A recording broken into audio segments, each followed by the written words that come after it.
Hello, I'm European astronaut Luca Parmitano, currently on board the space station with the Italian mission Volare for the Italian Space Agency.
I feel a lot of water on the back of my head, but I don't think it's leaked from my back.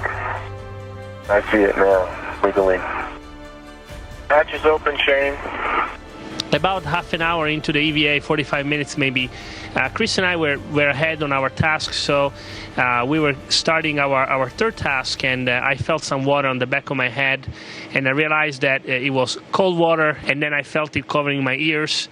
And at that point, we called the terminate for the EVA. I started going back to the airlock, and the water kept trickling until it completely covered my eyes and my nose. It was really hard to see. I couldn't hear anything. It was really hard to communicate. I went back using just memory, basically going back to the airlock until I found it, and then went inside. And as soon as the two compartments were equalized, they doffed, meaning they took off my helmet, wiped my face from all the water, about 3 pounds of water, I would say, and that was the end of it. The space station is an incredibly advanced orbital laboratory, and the science that we do on the station cannot be replicated anywhere else. It can only be done on the station, and at any moment on the station we have between 130 and 150 experiments running, and now the crew interacts with about 2/3 of it, so we will be dealing with installing, repairing, or following about 100 experiments, and on these probably a good 20% or more are physiology experiments where we are the science, that we are the objects of the science, and we perform the experiments on ourselves.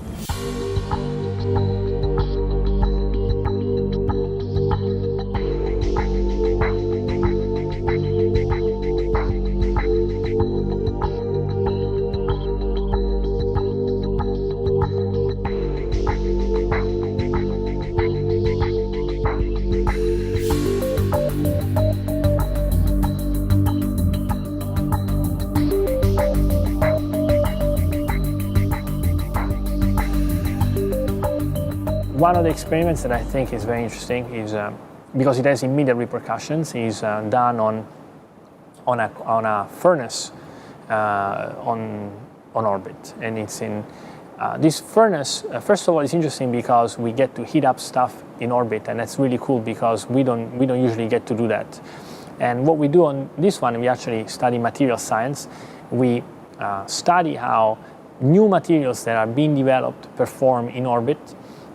In extreme conditions, so lack of gravity, vacuum, and then heating them up and cooling them down really fast and see what happens to these materials.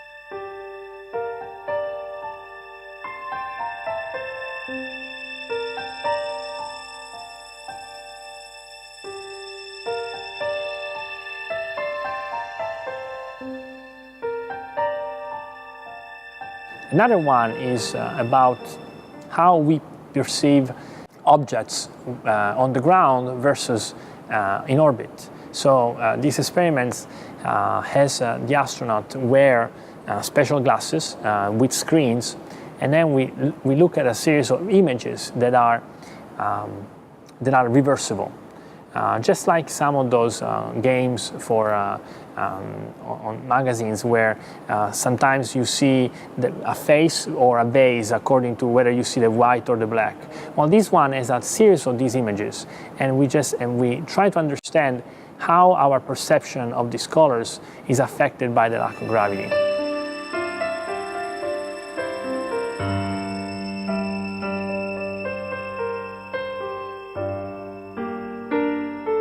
Circadian rhythm is a very interesting experiment. The idea is that because on the space station the alternance of night and day is not regular. It's not like on Earth where we have basically 12 hours of daylight and 12 hours of night.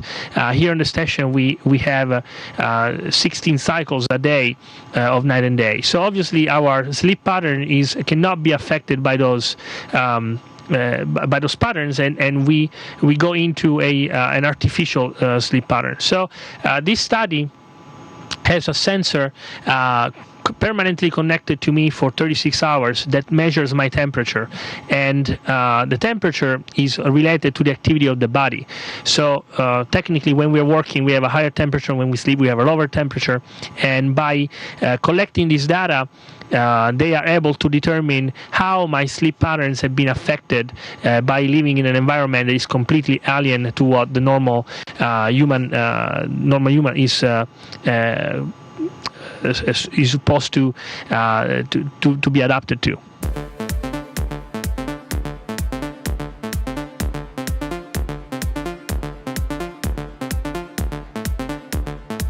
We work out about 2 hours every day. So we have three kinds of machines here on orbit that we can use. One is a sort of a bicycle. The only difference is that we don't have a seat and we don't have handles, because in space you float, so all you have to do is strap into your pedals and start pedaling. And that for me is actually the hardest exercise, because it's a very hard it's really hard on your muscles and on your heart. The second machine that we use is a treadmill. And it's fantastic because what we do, we have this vest that we wear with bindings so that we can simulate gravity and stay put when we run on this treadmill, and we can vary the speed so that to exercise our legs and our heart at different levels. And the third machine is called ARED, is a resistive device. With that, even though we are in weightlessness here, we can simulate weights, and so we can lift weights. We can do squats and shoulder press and bench pressing. Basically most of the exercises that we do on the ground, we manage to do here on orbit, so that we can keep our body healthy.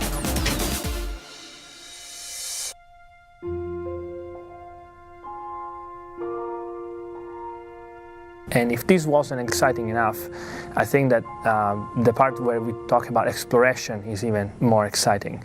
Now, you may wonder what kind of exploration we do orbiting around the Earth.